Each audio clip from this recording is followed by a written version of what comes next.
Ba't nakaganyan ka magbanlaw? Baliktad. Humarap ka sa banlawan. Lagyan mo dyan ang pasiritin mo ang tubig. Yan. Nagbasa-basa ka naman eh. Yan. Huwag mo titigilan ang tubig dyan para sumerit lang. Yan. Para hindi na yan siya na. Yan. Tubigan mo lang siya ng tubigan. Ay. Magbasa-basa pala eh. Hindi naman pagbabanlaw eh. Uy, kusutin mo muna. Kinukusot yan. Yan. Dati naglalaro lang yan mga kamimis ang anak ko sa batya. Ngayon, naglalabada na.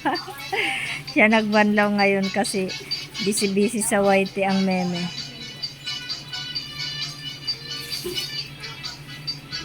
Sabi ko, wag mong tigilan ng tubig dyan eh, para umapaw lang eh.